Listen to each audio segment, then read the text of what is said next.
부활절 주간, 고난 주간과 부활절 빼놓고 지금 계속해서 덕을 세우는 성도라는 주제로 강의를 하고 있습니다. 덕이라는 말은 헬라어로는 오이코도메오인데요. 집을 세운다라는 뜻입니다. 그래서 덕을 세우는 성도는 교회를 세우는 성도, 그런 의미입니다. 오늘은 6번째로 착실함이라고 하는 주제로 제가 여러분과 말씀을 나누려고 합니다. 착실함이라는 주제로 제가 말씀을 전하는데, 오늘 본문은 시편 1편의 말씀으로 말씀을 정합니다. 이 시편 1편에 있는 말씀은 시냇가에 심은 나무이죠. 착실함, 부제로는 시냇가에 심은 나무입니다. 제가 이렇게 AI가 그려준 그림입니다. 제가 이렇게 그림을 잘 그렸으면 좋겠지만 세상이 좋아져가지고 AI에 부탁을 하면 바로 이렇게 그림을 그려줍니다. 시냇가에 심은 나무. 여러분이 이 나무의 사진을 볼 때 어떤 생각이 듭니까? 변함없는 모습, 그리고 항상 거기에 있는 모습, 그리고 푸르름을 유지하는 그 모습을 우리가 상상하게 되죠. 착실함이라는 것은 변함없이 그곳에 있는 성실함입니다. 그런 사람을 우리는 신뢰하게 되죠. 변함이 없으니까. 변함만 없는 게 아니죠. 또 변함없으면서 또 희생하는 사람을 우리는 신뢰하죠. 교회는 이런 은혜로운 착실한 사람들이 참 기둥처럼 많을 때 교회가 더 든든하게 성장하게 되죠. 그런데 오늘 말씀을 보니까 오늘 말씀에 우리가 그는 시냇가에 심은 나무라. 저를 따라 열매를 맺으며 그 잎사귀가 마르지 아니함 같으니 그가 하는 모든 일이 다 형통하리로다. 우린 이런 사람들을 복 있는 사람이라고 말합니다. 복 있는 사람이라는 것은 행복한 사람이고요. 이 행복한 사람은 누구냐 하면 하나님과의 바른 관계 속에서 하나님 안에서 열매를 맺는 사람입니다. 여기에 그가 하는 모든 일이 다 형통하리라 이렇게 말했는데, 형통이라는 것은 단순한 성공이 아니라 하나님과 동행하면서 하나님의 인도를 받아서 그 결과가 나타나는 것, 이것이 형통입니다. 행복이라는 말은 히브리어로 에슐레라고 말하는데, 이 에슐레라는 말은 복은 그냥 복이 아니라 행복입니다. 어떻게 하면 행복할까요? 정말 그가 하는 일이 열매를 맺을 때 행복하죠. 마음속에 감사가 가득 들어있으면 우리는 감사합니다 라는 말이 자꾸 나오게 되죠. 마음속에 불만이 가득 들어있으면 우리도 모르게 이렇게 불평의 말이 자꾸 나오게 되죠. 마음속에 원망이 있으면 자꾸 누군가를 이렇게 흠을 잡고 이렇게 원망하게 되죠. 제가 어디에 강의하러 갔는데 저는 몰랐어요. 저는 몰랐는데 거기에 있는 직원이 그러더라고요. 말할 때마다 감사라는 말을 정말 많이 한다고.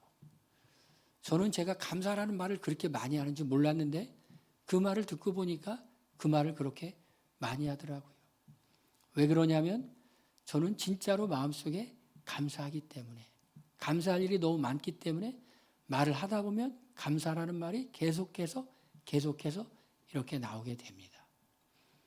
교회 오면 감사하게 되고, 또 기도하고 나면 감사하게 되고, 성경을 읽으면 감사하게 되고, 하나님이 우리에게 어떤 은혜를 주셨는지를 알면 우리는 감사가 절로 나오게 돼 있어요. 항상 기뻐하라, 쉬지 말고 기도하라, 범사에 감사하라. 하나님이 우리에게 주신 은혜를 알면 이 세 가지가 저절로 되는 거예요. 가슴속에 감사만 있는 게 아니죠. 주님 안에 있는 사람들에게는 설렘이 있어요. 여러분 어떠세요? 여러분 마음속에 설렘이 있으십니까? 아침에 일어나면 설레세요? 소망이 있는 사람은 설레죠. 오늘 하루 주님과 동행할 생각을 하니 설레고, 오늘 일어날 일을 기대하니 설레고 오늘 주님이 행하신 일을 소망하니 설레죠. 주님 안에 있는 사람은 하루가 설레죠. 주님 안에 있는 사람은 기쁨으로 시작하죠. 주님 안에 있는 사람은 주님을 전적으로 의지하니 기도하게 되죠. 이런 삶은 도대체 어떤 삶일까요? 바로 시편 1편에 나오는 거예요. 시편 1편부터 3절까지는 한 문장이에요. 복 있는 사람은 악인의 꾀를 쫓지 아니하고 오만한 자의 죄인의 길에 서지 아니하고 오만한 자의 자리에 앉지 아니하고 그는 여호와의 율법을 즐거워하여 주야로 묵상하는 자로더라. 그가 하는 모든 일에 형통하리로다. 한 문장이에요. 그러니까 복 있는 사람은 누구냐? 감사, 기쁨, 기도가 절로 나오는 그리고 열매 맺는 사람은 누구냐? 그 사람은 바로 하나님과 동행하는 사람이라는 것이 하나님과 바른 관계 속에 있는 것이 나무는 참 많은 상징을 주죠. 중동에 살고 있는 사람들은 이 나무가 많은 것을 천국이라고 생각했어요. 왜냐하면 이해가 되죠. 그들은 강이 거의 없죠. 이 황량하죠. 메말랐죠. 사막이죠. 물이라는 것은 생명을 상징하죠. 그래서 물이 있는 곳에 생명이 있고 생명이 역사하는 곳에 나무가 자라죠. 에스겔서 말씀을 보니까 성전에서 물이 흘러가요. 물이 흘러가는 곳에 나무가 있어요. 그리고 물이 흘러가는 곳에 생명의 역사가 있어요. 물이 있어야 돼요. 나무는 뭐가 있어야 되느냐? 물이 있어야 돼요. 그런데 이 물이 상징하는 게 뭘까요? 시냇가에 심은 나무가 상징하는 게 뭘까요? 그것은 하나님과 늘 가까이 끊이지 않는 교제 가운데 있는 거예요. 여러분, 그런 나무가 얼마나 푸르릅니까? 잎사귀가 마르지 않는다라고 말하죠. 푸르르죠. 어떤 인생이 아름다운 인생이에요? 생명력으로 가득한 인생. 생명력으로 가득해. 소망으로 가득해. 기대로 가득해. 여러분, 성령이 나타나면 어떻게 되죠? 젊은이들이, 노인들이 비전을 품고 그리고 예언을 하고 그렇게 되는 거예요. 성령의 역사가 일어나는 그 자리에 사람들이 소망이 생겨요. 누가 소망이에요? 주님이 소망이죠. 복 있는 사람은 하나님과 깊이 연결되어 있어요. 여러분들 하나님과 깊이 연결되어 있나요? 하나님과 깊이 연결되어 있으면 하나님이 그 생명의 능력으로 우리를 새롭게 할 줄로 믿습니다. 할렐루야. 여러분 이런 믿음을 가져야 돼요. 주님과 동행하면 주님의 인도를 받으면 주님이 틀림없이 우리에게 그 결과를 책임져 주신다. 묵시가 없는 백성은 방자에 행하거니와 묵시가 있는 여호와 율법을 즐거워하는 자는 하나님의 열매를 보죠. 묵시라는 게 뭐예요? 이게 바로 레벨루션, 계시이기도 하고 비전이기도 하고 우리나라 성경이 아닌 Today's English Version, 쉬운 성경, 영어 쉬운 성경에는 가이던스, 하나님의 인도예요. 하나님의 인도를 받으면 하나님이 책임져 주세요. 여러분 믿음이 뭔지 아시죠?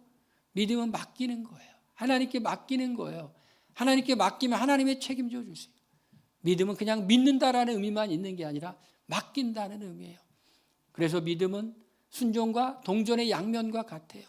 온전히 믿는 사람은 온전히 맡기고 온전히 맡기면 하나님이 책임져 주세요. 시냇가에 심은 그 나무, 하나님께 생명으로 연결되어 있어요. 생명의 근원이신 하나님께 연결되어 있어요. 그래서 늘 푸르르고 열매를 맺죠. 우리 삶의 아름다운 열매가 나타나는 인생 얼마나 좋습니까? 주님은 그런 변함없는 인생, 늘 착실함으로 그 자리에서 열매를 맺고 흔들리지 않고 변함없는 인생이 되기를 우리에게 기대하고 계세요. 우리가 그런 사람이 될 때 우리는 다른 사람에게 선한 영향력을 미칠 수가 있어요. 주님은 우리를 사용하기 원하시죠. 하나님의 성품을 드러내길 원해요. 그냥 흘러가는 존재가 아니라 의미 있는 존재가 되기를 원해요. 그런 존재는 바로 시냇가에 뿌리를 내린 나무처럼 한 곳에서 든든하게 착실하게 있어야 되겠죠. 베네딕트 수도원은 보통 세 개의 헌신 서약을 한다고 하죠. 하나는 순종에 대한, 거룩에 대한, 그리고 청빈에 대한 서약을 한다고 하죠. 베네딕트 수도원은 한 가지 더 했다고 그래요. 그것은 한 곳에 머무를 것에 대한 서약을 했다고 그래요. 수도사들은 수도원에 머무르다가 이렇게 다른 곳에 가서 봉사활동도 하고 그렇게 하다가 다시 자기의 공동체로 돌아오기도 하고 떠나기도 하는데, 베네딕트 수도원에 있는 사람들은 자기 공동체로 다시 돌아왔다라는 것이죠. 그런 서약을 했대요. 충성의 서약, 착실함의 서약. 왜 그랬을까요? 바로 변함없는 그 나무, 변함없이 그 자리에 있어, 변함없이 푸르름을 유지, 변함없이 열매를 맺어. 이런 인생을 살려면 어떻게 해야 될까요? 오늘 말씀해 보니까 죄를 멀리하라고 그래요. 하나님과의 관계가 늘 평안해야 돼요. 여러분, 평안이 헬라어로는 에이레네고요, 히브리어로는 샬롬이에요. 하나님의 통치예요. 하나님이 다스리는 거예요. 하나님의 다스리는 상태. 칼빈은 이런 얘기를 했어요. 우리가 회복돼야 될 것은 하나님이 원래 만드신 그 형상으로 우리가 회복돼야 된다. 여러분, 우리는 원래는 처음 하나님께서 우리 만드셨을 때는 정말 좋은 존재로 하나님께서 만드셨어요. 의와 진리와 거룩의 존재로 하나님이 만드셨어요. 그런데 우리의 조상 아담이 범죄함으로 의와 진리와 거룩함을 잃어버렸죠. 하나님과의 교제를 잃어버렸어요. 하나님의 은혜와 능력을 마음껏 누릴 수 있는 그 은혜를 잊어버렸어요. 죄를 멀리한다는 건 하나님과 평화한다는 것이. 하나님과 평화하고 나면 사람과도 평화할 수 있어요. 여러분, 행복하려면 중요한 두 가지 요소가 있다고 그러죠. 하나는 몸이 건강해야 된대요. 또 하나는 원수가 없어야 된대요. 미워하는 사람이 없어야 된대요. 우리가 이 땅에 살면서 평안의 상태를 누리려면 사람 원수가 없어야 될 뿐만 아니라 하나님과 원수되지 않아야 돼요. 그런데 로마서는 이렇게 말해요. 우리가 원수 되었을 때, 우리가 죄인 되었을 때, 그러니까 하나님이 기뻐하지 않는 그러한 상태에 있을 때 우리는 하나님과 원수된 거예요. 마음이 편할까요? 마음이 편하지 않죠. 그런데 이 말씀을 보니까 죄가 어떻게 발전하는가를 보여주고 있어요. 악인의 꾀를 따르지 않는다. 생각이죠. 죄인의 길에 서지 않는다. 행동이죠. 오만한 자의 자리에 앉지 않는다. 이거는 습관이 되죠. 많이 들으신 말이죠, 여러분. 생각은 행동을 낳고, 행동이 반복되면 습관을 낳고, 습관이 반복되면 운명이 결정된다. 그렇죠. 그래요. 뭔가 다른 인생을 산 사람들 보면 특별한 비법이 있는 게 아니라 특별한 노력이 있었어요. 예수님을 안 믿어도 뭔가를 이룬 사람들은 특별한 방법이 아니에요. 특별한 노력을 했어요. 내 인생 이렇게 살면 안 되겠다라고 생각하고 특별한 노력을 했어요. 우리가 하나님 안에서 우리가 늘 푸르른 열매 맺는 인생을 살기 위해서, 늘 착실함의 모습, 성실함의 모습을 보여주기 위해서 우리가 해야 될 첫 번째 아주 중요한 일이 있어요. 그것은 우리가 하나님과 평화해야 된다라는 것이 에이레네. 우리가 하나님을 떠나서 평안할 수가 없어요. 왜 그럴까요? 우리 모든 인간의 마음 가운데 하나님께서 양심을 주셨어요. 어떤 사람의 양심은 더 민감하고 어떤 사람의 양심은 둔감하기는 하지만 그럼에도 불구하고 로마서 말씀해 보니까 그 마음에 새긴 율법, 양심을 주었다라고 그랬어요. 그 양심이 우리 속에서 이렇게 활동하기 시작하죠. 사람들이요, 이제 공소시효가 얼마 남지 않아서 자수하는 사람들이 있어요. 형제 중에 정말 살인을 저질러서 형을 죽였어. 그런데 두 동생이 한 명은 자살하고 한 명은 공소시효가 마무리되기 전에 자수했어요. 왜 자살했을까요? 아무도 몰라요. 그런데 그 마음에 양심이 계속 찌르는 거예요. 평안이 없어요. 그 죄를 고백하고 용서받기 전에는 마음의 평안함, 자살. 왜 공소시효가 만료되기 전에 자수했을까요? 그 죄값을 받고 싶어서. 하나님과 평화하지 않으면 우리는 마음의 평안을 누릴 수가 없어요. 그래서 우리는 뭘 지켜야 되죠? 우리의 생각을 지켜야 돼요. 무릇 지킬 만한 것보다 우리의 생각을 지켜야 돼요. 마음을 지켜야 돼요. 그리고 그 다음에 우리의 행동을 지켜야 돼요. 우리 주님 앞에 늘 서 있는 것이 어떤 은혜가 있나요? 우리 예배 자리에 나오고 매일 묵상하고 매일 말씀 읽는 이런 영적 성장이 우리에게 주는 은혜가 뭘까요? 그것은 우리가 하나님 앞에 늘 서 있는 거예요. 여러분, 겸손은 제가 늘 말씀드리죠. 하나님 앞에 있는 거예요. 하나님 앞에 있으면 우리가 어떤 존재인가를 볼 수 있죠. 교만은 뭐가 교만이에요? 하나님 앞에 있지 않으니 내가 누구인지를 모르는 거예요. 우리가 정말 착실함으로 성실함으로 살아가기 위해서, 하나님 보시기에 아름다운 인생이 되기 위해서 우리가 버려야 될 것이 있어요. 그것은 바로 우리의 악한 생각, 악한 행동, 악한 습관을 버리고, 그리고 주님과의 관계를 회복해야 돼요. 우리 하나님과 화목해야 돼요. 그러면 우리가 하나님의 은혜가 우리 안에 들어오기 시작하죠. 하나님의 손이 짧아서 구원 못함이 아니에요. 귀가 드나여 듣지 못함이 아니에요. 하나님과 우리 사이에 가리워졌어요. 통로를 막는 게 있어요. 우리가 두려워할 것 있다면 그것은 죄를 범하는 거예요. 아무도 몰라도 하나님은 알고 계세요. 본인의 양심은 알아요.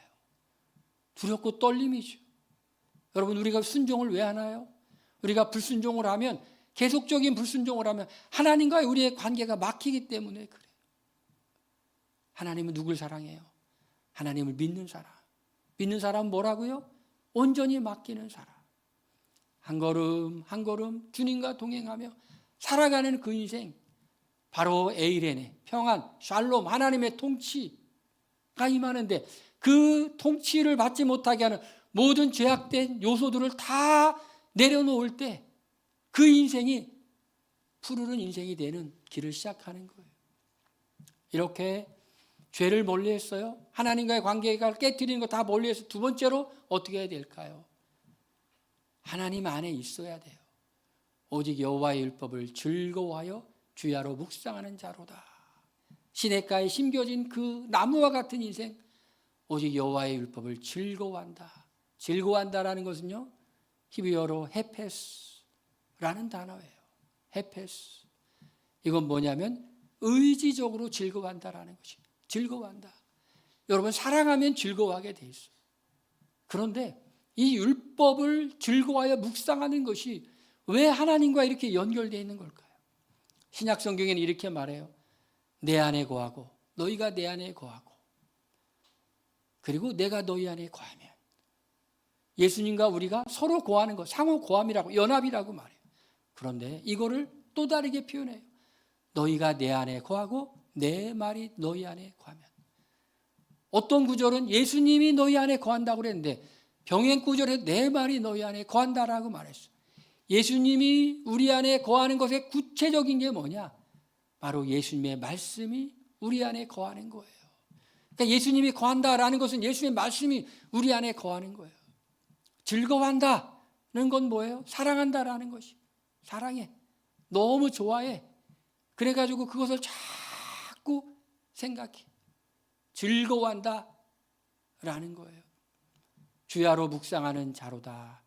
묵상한다라는 말은 하가라는 히브리어예요. 이 말은요, 우리가 생각하는 것처럼 그냥 생각만 하는 게 아니에요. 골똘히 생각하는 게 말로 계속, 원래 의미는 읊조리는 거예요. 읊조리는 거. 읊조리다 보면 어떻게 되죠? 그걸 생각하게 되죠. 생각하면 그 다음 단계로 어떻게 되죠? 그 말씀의 지배를 받는 거예요. 말씀의 통치를 받는 거예요. 그러니까 여호와의 율법을 즐거워하여 주야로 묵상하는 도다라고 하는 것은, 그것은 그냥 단순히 생각만 하는 것이 아니라 하나님과 하나 되는 거예요. 여러분, 사랑하면 어떻게 되죠? 사랑하면 연합하게 되죠. 연합하게 되면 그 다음에 열매를 맺게 되는 거죠. 열매를 맺게 돼요. 하나님과 연합하는 길, 바로 하나님의 지배와 통치를 받는 거예요. 이런 믿음을 갖기를 바라요. 하나님의 다스림을 받으면 내 인생은 형통한 인생이 되는데, 이 형통한 인생은 세상적인 성공이 아니라 하나님의 인도의 결과가 나타난다라는 것이. 하나님의 인도의 결과를 보고 싶죠? 믿으셔야 돼요. 맡겨야 돼요. 그러다 보면 주님과 이렇게 깊이 연합되어 있으면 주님이 우리를 인도하세요.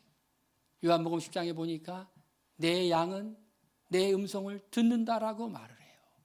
내 양은 내 음성을 듣는다는 말은 두 가지 의미가 있어요. 하나는 유효적 부르심.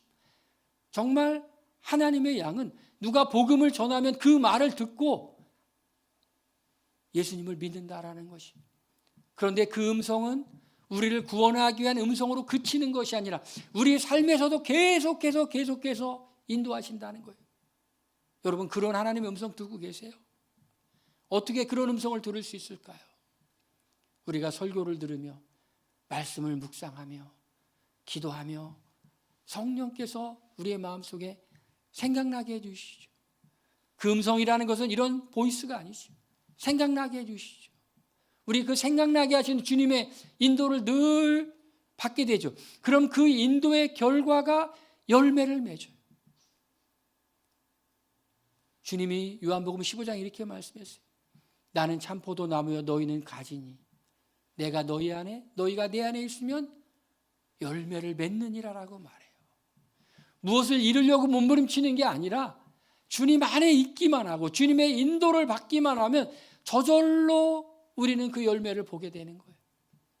그래서 묵상을 통해 하나님 안에 있는 것, 그것은 율법을 즐거워하여 주의하러 묵상하는 자, 하나님의 통치를 완전히 받는 거예요. 하나님의 통치를 완전히, 하나님과 온전히 연합되는 거예요.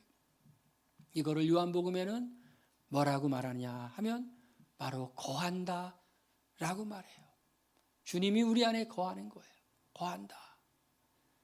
요한복음 14장 1절에 보니까 내 아버지 집에는 거할 곳이 많도다 라고 말해요. 거할 곳. 이것은 오이키아라고 하는 단어가 헬라어 단어가 쓰였어요. 이 거할 곳이 많다라고 하는 이 단어는 뭐냐면 공간적 의미를 말해요. 이 공간에는 거할 곳, 내 아버지 집에는 누가 거하느냐? 아버지가 거하세요. 예수님이 거하세요. 그리고 누가 거하느냐? 예수님 믿는 사람들이 이렇게 거하는 거예요. 거하는 거. 거함으로 하나가 되고 거함으로 연합하게 되고 그러다 보니까 요한복음 15장에 저절로 열매를 맺는 거예요. 푸르른 그 나무, 시냇가에 이렇게 뿌리를 내린 그 나무가 생명의 근원이신 하나님과 연결된 것을 보여주고 있어요. 생수의 근원이신 예수님과 연결되어 있는 걸 보여주세요.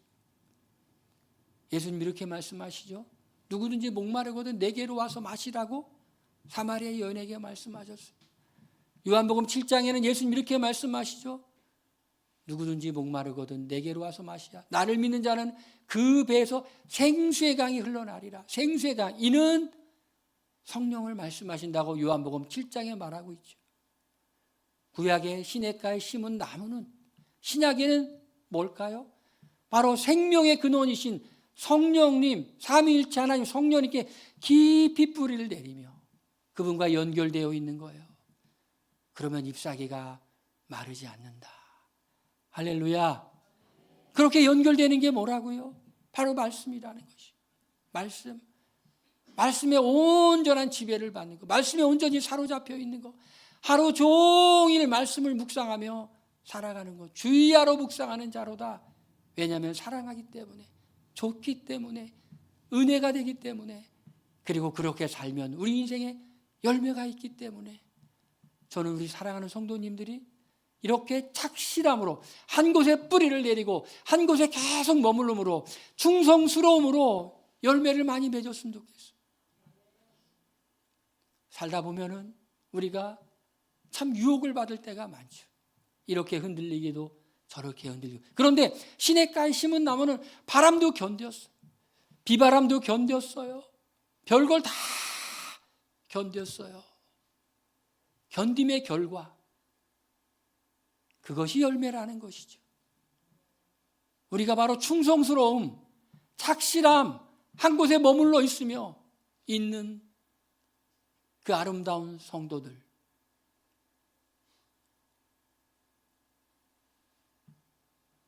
그래서 수도사들이 이렇게 말하고 그랬대요. 멀리 있는 것이 아니라 정말 가까이에 있는 사람들이 나를 훈련시킨다. 사람은 그런 존재죠. 어떤 존재일까요? 사람 속에 거해야 돼요. 우리가 언제 훌륭한 사람 돼요? 사람을 떠나서 훌륭한 사람 되는 게 아니라 철이 철을 날카롭게 하듯이 서로를 이렇게 다듬어 주는 거예요. 우리가 어떤 사람인지 어떻게 알죠? 우리 함께 있을 때 알아요. 내가 부족한 사람이구나. 내가 다듬어줘야 될 사람이구나. 내가 연약한 사람이구나. 여러분, 사람은 언제 행복한 줄 아세요? 사람은 사랑받을 때 행복해요. 또 사람은 언제 행복한 줄 아세요? 사랑할 때 행복해요. 사랑의 대상이 있을 때 행복해요. 사랑의 대상이 없으면 행복하지 않아요. 사랑의 대상이 있어야 돼요. 그런데 교회가 그런 곳이에요. 교회가 사랑을 받은 뿐만 아니라 사랑하는 곳이, 내가 푸르른 열매를 맺으며 바로 사랑하는 곳이, 요한복음 15장에는 그 열매가 무엇인지 말하고 있어요. 그 열매가 바로 사랑이라는 것이, 서로 사랑이라는 것이, 서로 사랑. 그러니까 예수님께 이렇게 성령 안에서 연결되어서 푸르른 잎사귀와 열매를 맺는데 그게 사랑이라는 열매를 맺는다는 것이. 요한복음에서의 전도는 다른 게 아니에요. 마태복음에서의 전도는 그러므로 너희는 가서 모든 족속으로 제자를 삼아 가는 거예요. 마태복음의 전도는. 마가복음의 전도는 온 천하에 다 만민에게 복음을 전하라는 전도예요. 근데 요한복음의 전도는 어떤 전도냐? 요한복음의 전도는 그냥 서로 사랑하는 거예요. 사랑하면 사람들이 그 공동체가 너무 속하고 싶어. 나도 저 공동체에 속하고 싶어. 초대교회는 교인 되기가 쉽지 않았어요. 왜냐하면 비밀 모임이었기 때문에 그것이 노출되면 다 핍박을 받을 수가 있어요.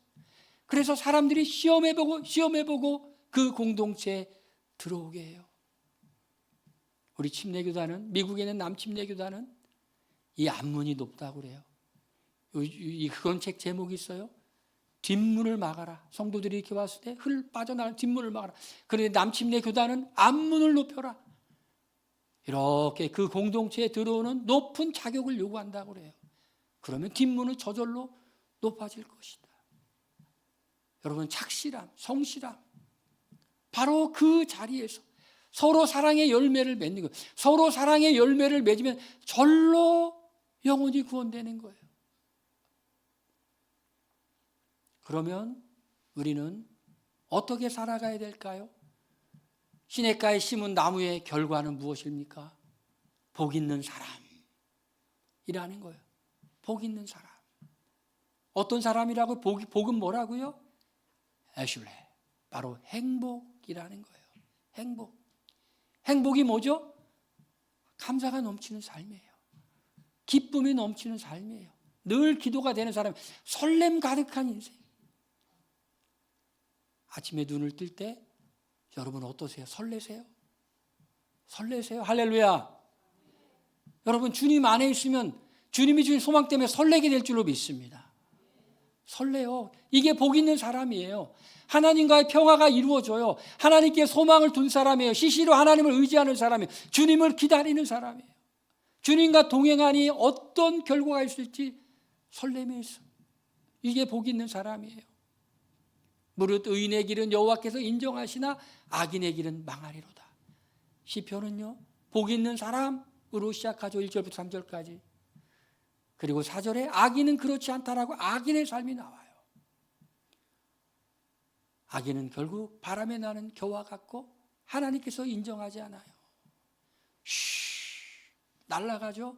그런데 시냇가에 심겨진 나무와 같이 바로 깊이 뿌리를 내리고 성령의 은혜로 말씀과 성령 안에서 말씀과 교제하는 그 인생은 상록 인생.